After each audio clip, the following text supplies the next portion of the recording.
Hi guys, welcome back to the channel. I'm Office Bloke Naz. I'm Office Bloke Mike. Here we are, the Office Blokes. Yes, we are. If Patreon's a thing you like to watch along with, check out the link below. There's loads of stuff on there, and it all starts for just £1.50 a month. Correct. Yeah. Loads of stuff Bargain. on there as well. Yeah, There is all sorts. yeah, big long watch-alongs and everything. Yeah. I'm always interested in how migration works around the world.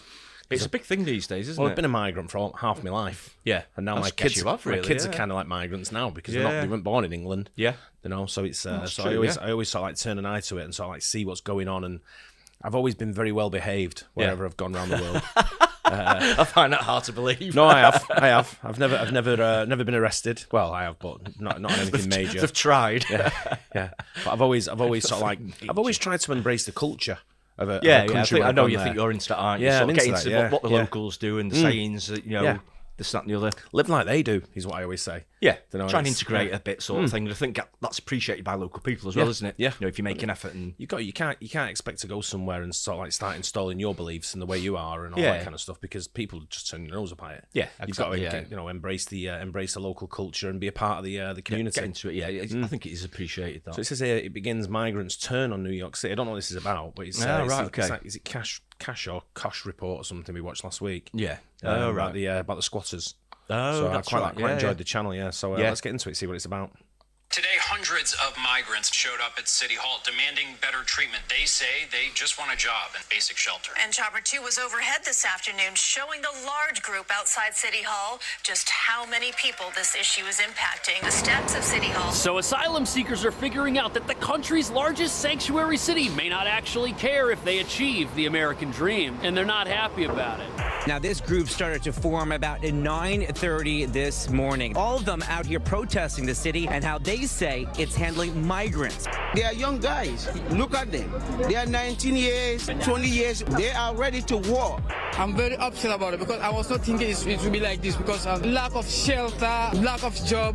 We have been clear since day one that the right to shelter was never intended to apply to large-scale migrant populations arriving without housing or legal work status. They say I'm able-bodied. I think it's one of them. It's when you look at it, I've been a migrant. I've gone through a legal process when I've become a migrant into a country where I've gone through the process of applying for visas, applying for certain, permits or passes, Work whatever you permits, need, things work like that, permits, yeah. and gone through the whole system. Had a job before I arrived. Yeah. Made sure that when I did arrive, straight away it was either in a hotel or a house that we had to pay for, sort of thing. But I don't know. I'm not sure. It's people coming in just expecting stuff. I know that some of them are coming from. You already had a job by now as well, didn't you? Yeah, So I never expect anything from anyone. Yeah. And it's but when you've got people coming in, I guess some of them are coming from countries where there's a war going on. Yeah, or problem countries, and and they do need help. I get that. Yeah. But it's also a lot of people coming from countries where and passing through countries that are pretty safe as well. Yeah. So I don't know. It's you got to look outside of just certain borders and so on. Say we need to sort of like stop them here or make them go to sort of like divert them to other parts of the world as well. So it's a fair. I think most countries in the world take asylum seekers, don't they? But yeah. I think what people are looking for is like genuine asylum seekers, which is normally the first safe country of passage sort of thing once you've left your country, isn't it? And you kind of want to get children and women sort of like in that sort of like of course. families if you want. Yeah. Not just a bunch of young sort of like men. Yeah. that's not going to work neither. So you've got to go through a legal process, and just expecting stuff is a little bit too. Not sure, mate. Yeah, no, can't I get expect that. it. It'll come. Just sit tight, and it'll come, but you don't expect it. Yeah. I don't want to stay in these shelters. I want to be able to take care of myself. Federal immigration laws are either slowing down the process or, depending on what country they come from, it makes them ineligible.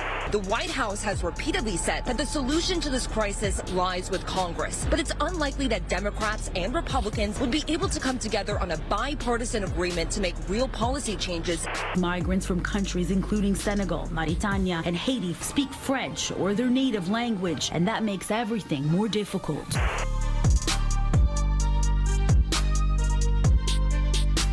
So due to recent backlash, the city might roll back its controversial shelter eviction policies. But what nobody's talking about is that New York's Asylum industrial complex was never set up to benefit the very people it's promised to take care of. Critics say it's been setting people up to fail since the moment they arrive, with poor quality food and promises of a brighter future that's never going to materialize. And now people are upset, as they should be. But everything they're upset about is the fault of a city which is so poorly run, it's been failing its own residents for years, with an irreversible housing crisis, giving us some of the highest rents in the country, a grocery affordability crisis, and an employment crisis with many workers struggling to make ends meet as part of the gig economy. But the real reason New York's asylum seekers should be upset is because although the city did an amazing job helping them get here and move into a shelter, that's the last thing they did for these guys. And now you've got thousands of people unable to work who will soon be evicted from city shelters, homeless unless they find jobs that help them pay New York City rent. But the problem is those folks can't work, which has many people very confused, asking what's the purpose of a system that invites people here, houses them, and then evicts them, threatening them with homelessness. What's the point of that? Who benefits from that? On top of that, this crisis has been going on for over a year, and now it's come out that it may have been set up to unfairly benefit some asylum seekers at the expense of others.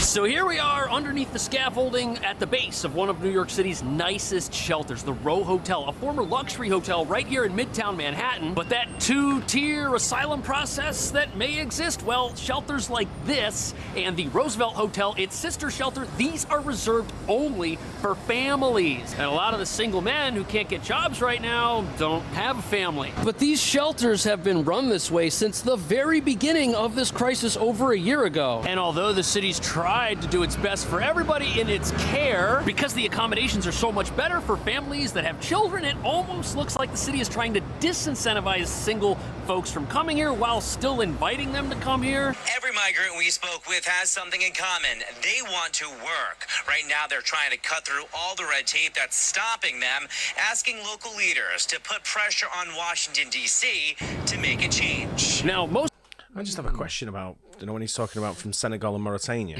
Yeah. How are they getting there? Which route are they taking? Well, I mean, I'm learning a lot here because obviously I'm no expert on this particular subject, but it sounds like they've been invited over, doesn't it? So maybe that's what he said, invited, and then the US government have got a hand in that. Maybe they're laying on the transport and things like that. I'm not sure. For Africa. Yeah, you'd have to be putting on like flights. I read a funny story here the other day. In the UK, for those that don't know, they've got this policy they just passed where any migrants coming over illegally, they're placing them back into Rwanda. That's right. Yeah. And what they're going to do, they're holding them there and process them there. And if they pass, then they can come back to the UK. Yeah. But if they fail, then they obviously go back to their own country or Rwanda deal with them type thing. But there was one guy last week who got shipped back to Rwanda. Or he got shipped to Rwanda, not back, but to Rwanda. I can't remember what country he was from. But he voluntarily put his hand up and said, I'll go back to Rwanda, or I'll go to Rwanda. So they said, great. So they paid for him to go to Rwanda, give him $3,000. Yeah? Yeah. Apparently he was planning to go to Rwanda anyway and live there. Was it? Or he took a job for an NGO over there. Yeah. So he got $3,000 and his airfare paid. Right? The British government is. Yeah, but now he's back. Now he's back here under a different name. Oh, is he? Yeah, that's what I heard last week. I just went, no way. I'm like, I'm not having that. That's got to be fun. It seems that it's legit.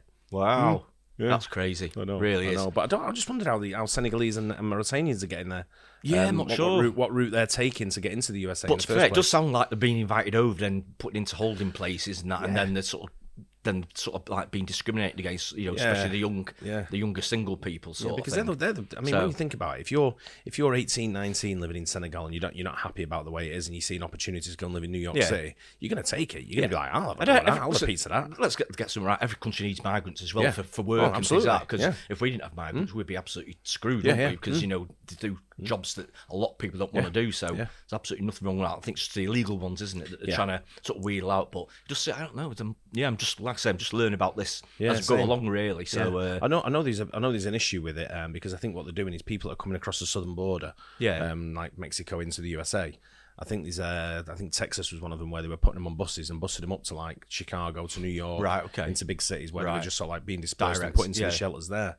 But I just wonder how they're going to deal with it, because if it's that kind of like volume, it's pretty complex. You've got to have jobs for them all as well at the same time. People are saying, I want to work, but is there enough jobs to go around for everybody? Yeah, absolutely. Absolutely no doubt that they want to work as well. They want to make a better life for themselves, don't they? So.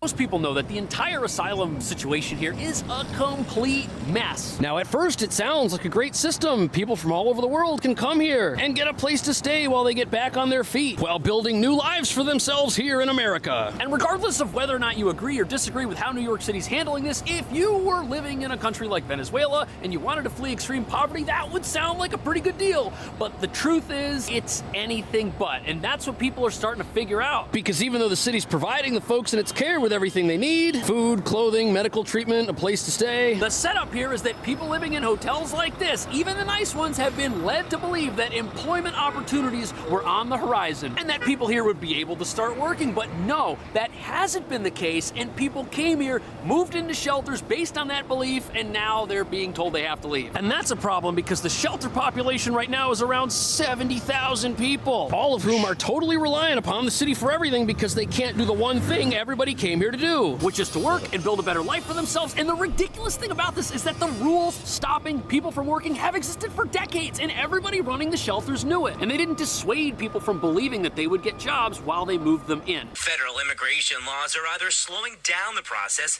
for these migrants to get working permits, or depending on what country they come from, it makes them ineligible.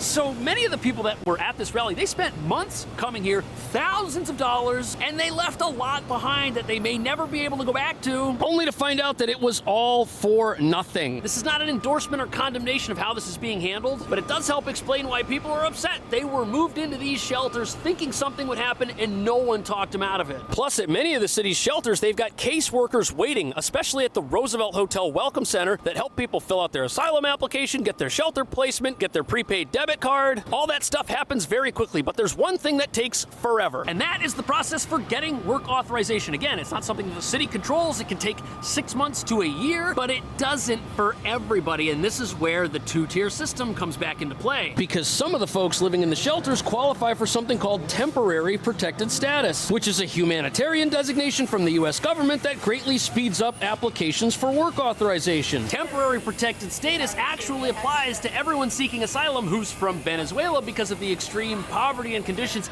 in that particular country. And although to some people that sounds like the compassionate thing to do, others see it as unfairness. But what nobody's talking about is that the city's leaders have known the entire time who had TPS, who didn't, and for some reason, people now living in shelters believe that they should be working sooner than was ever possible. How come nobody explained that to people? Why did they let people move in thinking one thing which was never going to be true? Governor Kathy Hochul has tried to speed along the process. These migrants are also up in arms over language access barriers and temporary shelters, saying 30 days isn't long enough. This is the point in the story where things take a turn for the worst. Because although the asylum complex provides people with everything they need when the crisis first began, there was no limit to how long people could stay in one of the city's shelters. And what that means is that even if work authorization was going to take longer than 30 days, it wasn't a problem because people weren't being evicted after 30 days. But now they are, after they've left everything to move in. What a scam. And now, once people get evicted, they cannot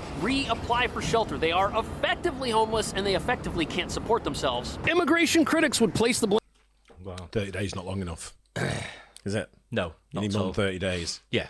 It sounds like a right mess, doesn't it? Whoever's set this whole sort of like thing up here, I mean, it just doesn't seem to be joined up at all. When you look at it, I look around the world now, and it's like I say, I follow it quite of interest with migration. And I look at France has got a big issue, UK have got a big issue, just purely overpopulation. Yeah. You know, it's and USA I'm seeing that now as well. You know, it's where they've got cities like that, 70,000 people. That's a lot. That's a lot of people. Yeah. I know. I know it's a big city, but I mean 70,000. That's the ones. Still, I remember reading in England was it a couple of weeks ago where they said we can't find 100,000 migrants. Oh, really? Something like that. It was some kind of crazy number that was like massive. I was like, how can you not find them? What have you done? Right? It's just no control. There's just no organisation, is there? One thing you've got to be in this type of situation is at least organised, so you know who's coming, who's not going, you know who's staying, who's doing what. But you just need to process it. That's our biggest problem over here. We're not processing quick enough. Yeah, and I don't know if it's the same thing over there, but we've got a backlog for like a year. Yeah, so I can imagine. They're 30 days. They're saying we've got a backlog for a year. And I don't know. It just seems like the procedures in place just aren't working. They're just not being thought through properly. I mean, the opportunities are arising sort of for people to jump on this bandwagon, to go around the world and go to different countries and say, I can claim asylum, I can go to these places now. Yeah. You know, because the world's messed up at the moment, sort of thing. So there's a lot of empathy and a lot of compassion to sort of like say, you don't need to be in that country, you can come over here and we'll take care, we'll put you into our system. Which is what they're saying, we can give you a job and stuff like that, but then it's turning out to be not the case. Yeah, especially no job. What they're going to do. Exactly, yeah. But like I say, now they're getting turfed out and then just homeless. You know, I just find it they said it's a language barrier thing. You go into an English-speaking country. Yeah, I mean, French, if I go to France tomorrow, I don't expect everyone to speak English. Yeah, you know, you got to meet halfway. Sort of thing. You got to learn. If that's your only language, then maybe look for a country that does at least speak the lingo. Yeah. Blame for this entirely upon the people with whom it affects. And look, everybody knows the city cannot house an unlimited number of people for an unlimited number of time, but how do you invite people into a homeless shelter that is supposed to rehabilitate people and get them back on their feet and then kick them out before any of that ever happens when they're not suited for providing for themselves in this expensive city? Many people would say that the city does in fact bear some responsibility for the plight of people it promised to care for and now has changed how they're going to do it. On top of that, the city's rapid rollout and provision of other services like asylum applications, that might be part of the problem, because after you file an asylum claim, you can't just roam the country. All of your correspondence goes to the address where you submitted that claim, which is likely your shelter, which even families are now evicted from after 60 days. And with all of these facts, it's hard to understand how this system is helping anybody who's part of it. Yes, it's very generous, it's very expensive, it provides everything for people, but it's failing in its mission of helping them get out of it, right? Once they're in, they're stuck there. Let's say you moved into a little hotel room like this. Caseworkers got you all excited that your life was about to be great. Then 30 days later, you got no job and you're out on the street. But when you look at how ridiculous this entire operation is and how it doesn't help the people that are in it, a clear beneficiary does emerge. But the people benefiting from this are already rich.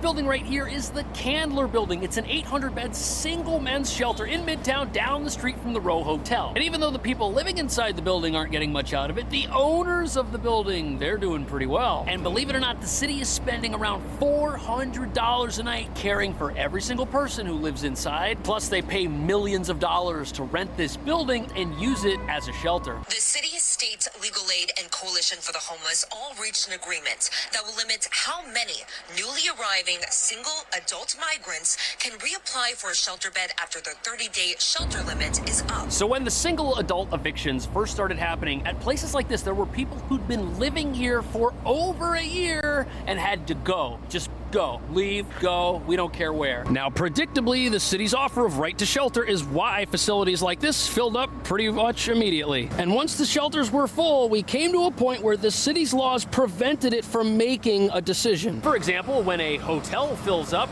the hotel stops taking new reservations until the current guests have completed their time staying there. But since the city's right to shelter applies to everybody, the city had no choice but to turn its shelters into revolving door operations where people would live.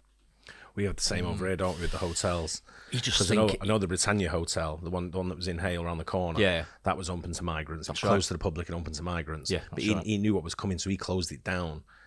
He's a snide him though. He's very savvy when it comes to trying to rip people off. He knows what he's doing. He won't sell any of his product. He won't sell any of his property. Lets it run down and then rents it out to the You just wonder whether some of this is a bit of a scam. I mean, you look at these hotels in New York, I mean, they've probably got 100% occupancy, which no hotel gets. It might be 67% if you're lucky in a hotel. They've got that all year round. What do they want? They want clients. They want customers. Yeah, you keep coming in, You've got jobs over here. Yeah, you keep piling these. You just wonder who's got a finger in these pies with these hotels. I'll give you a clue. You know, rhymes with soliticians. Politicians. Don't you? You just think is this just one giant scam just to make money? It's funny because I saw I pulled up outside the hotel on my way home, the airport hotel, and I stopped. There's like a traffic jam outside. And I saw a guy who was a migrant crossing the road, and he was going into the hotel. He had like a little bag of shopping of fruit and veg or whatever he was carrying, going into the hotel, and he had an Arsenal top on that said "Visit Rwanda." And I just thought, they're trying to stop that. Is that ironic? I It don't know. was ironic. When I just started laughing to myself. I thought, why? You know what I mean? Of all the things you could have chose. Yeah. But he's got that on. But it's the same problem here. Exactly the same with the hotels. It's just scam. It is a scam. Just filling the rooms up, aren't they? Yeah. Leave so new people could show up, and then those people would leave. Just a big cycle. A cycle that generates money for the owners of the shelter and doesn't really help the people who revolve through it. Now, at first, the policy of evicting folks from shelters wasn't protested because people could reapply. And although getting evicted meant you had to pack your bags and leave, you would always get replaced in another facility somewhere. And while the city was doing things that way, they claimed that 50% of the people who were evicted from shelters did not come back to reapply for a subsequent placement. They claimed that that was a successful policy. But in spite of how successful the city claims that policy was, they've now taken the extra step to block all reapplications, which is why people now feel like this. Taking a piss with that banner as well on the side there. 100% joy right at the reception. Right? Trolling them straight from the off. Yeah, right? Just a bit. System has tricked them and duped them. And here's where the two-tier system comes back into play. Families get evicted after 60 days, but they can still reapply. The banned reapplications only apply to single adults, meaning it looks like it's arbitrarily tougher for them. We have been clear since day one that the right to shelter was never intended to apply to large-scale migrant populations arriving without housing or legal work. So it's important to understand that these protests are happening now, that all of the people there have nowhere else to go. They can't go back to a place like the Candler Building. And in their defense, they had no indication that the city's policies would suddenly change. Many of these folks may have even known how long the asylum process was likely to take and how they couldn't have started working right away. But if you're aware that work permission takes 6-7 months, and that's what you're told when you move into a shelter, and then the rules suddenly change, you'd be pretty upset too. But even if the folks inside the shelter are all given work permits today, will that change tomorrow's outcome? Or are they still trapped in a city with the highest living costs anywhere in the country? No one's gonna like the answer to this question.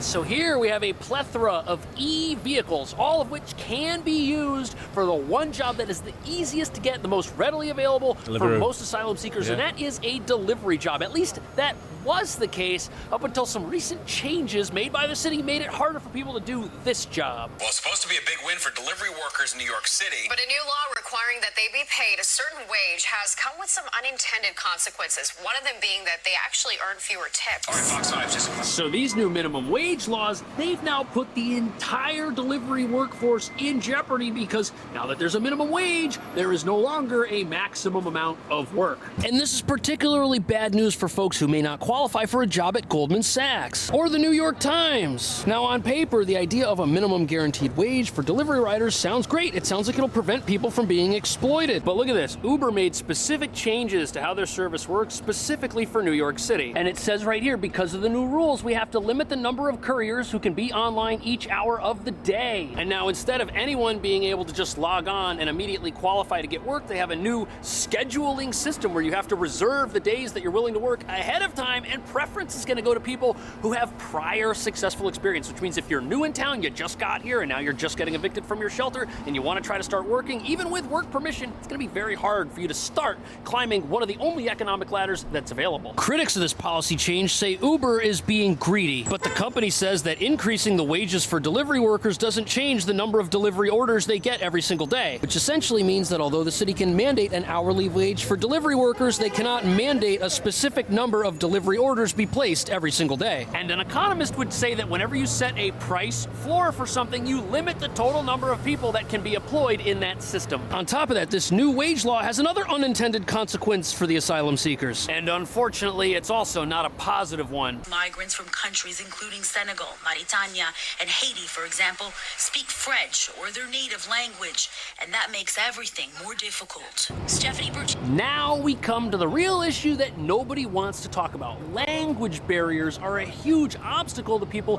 who want to get on their feet in New York City, even though it's more of a multicultural melting pot than pretty much anywhere else in the country. But let me ask you something. What language does this publication write in? If that's not a language that you're proficient in, your employment opportunities opportunities with this company or any company will be severely limited. But people need a way to enter the economy and start building their skills no matter what. And the great thing about delivery jobs is that no matter what language you speak, with a smartphone, you can talk to the customers, get directions, and know exactly where to go. And when you see the numbers of bikes that are just parked here on the sidewalk, you've got to feel something for the folks that would like to be using them, riding around, earning a living, but are either unable to do that by virtue of unemployability due to a work visa, or have recently had their hours cut because it's not their turn to log in and accept jobs. And this whole situation with people being unable to find jobs and being told that they have to go out and provide for themselves on their own, even though that's not something that's going to be possible for them, it's brought up a big debate in the minds of many people. Should folks be able to get work authorization sooner? Also, what do you think about New York's minimum wage laws? Is it better to have a guaranteed minimum wage with hours being limited for people, or should folks be able to decide to work for an amount that is fair between them and their employer? And do you think it's right for New York City to fill up its shelters with people who can't provide for themselves, only to then change their minds about how long they want people to stay in them, telling them to leave and to go figure things out on their own when they don't have the legal ability to do that? Thanks for watching. I'll see you. It is. It's a challenge that's that a lot of countries are facing around the world now. I can imagine. Yeah. He explains it very well, actually, doesn't he? Does, he? yeah. He's quite really like good. his camera angles and all that, mate. It's good. Like films on. It's like quite a good channel. But it's I don't know. I don't know the answer. I feel sorry for the guys. There's a lot of issues there, isn't there? There but is, I mean, the one where they're changing the goalposts halfway through to stay over there, then that is a tough one to take. That. Listen, I see people, and what they do is, and you're going to get this all the way through every migration area wherever you go around the world. There's always someone who tries to take the piss.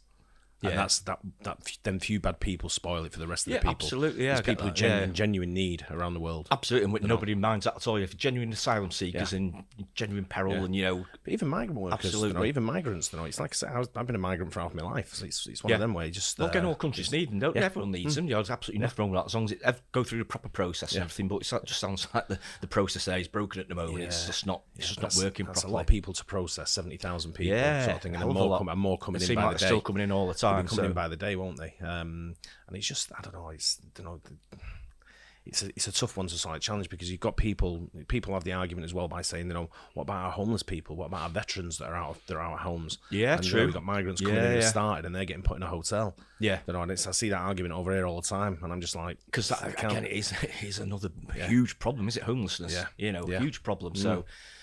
Again, it's a good argument to put forward, isn't it? So how many people go to turn into street crime and stuff like that, or gang crime? I guess some do, because I guess some don't have any choice. Yeah. If you want to eat and you want to survive, then I guess some of them are sort of pushed into it, sort of thing. I'm guessing that's the last thing they want to do. They want to go over there, and they do want to work, don't they? They want to earn a living. Yeah. But unfortunately, they're just trying to better their lives, aren't they? At the end of the day, absolutely, exactly what they're trying to do. Yeah, we're not trying. There are going to be ones that are going to try and scam the system, and they're the ones that like I say. There's always the odd one that's spoiling for everyone, but the process has got to be in place, hasn't it? There was a guy in a hotel around the corner here. He got caught in the hotel. Someone was telling me that worked there, and he said that he got caught, and he was coming in, and he had like a 2-bedroomed apartment in the hotel. Yeah, one of the nicer ones at the Ritz, not the Ritz, the Radisson SAS. Yeah, and turns out he's got a 5-bedroom house in Simply. No way. Yeah, he's got his family living at the hotel in a 2-bedroom apartment. Jeez, absolutely. That's scamming the system. You know what I mean? So what's he doing? Renting his house out? Renting his house out. Yeah. Yeah, like I say, there's always one in there. Yeah, but I think that might end up in prison time. It's things like that. But it sounds a bit well ropey. That does. There's always them that come with the package at the end of the day. Of course there is. But, interesting to keep an eye on it. Yeah, very interesting story. Hope you guys enjoyed it. Yeah, don't forget to like and subscribe. We'll see you in the next one. Cheers.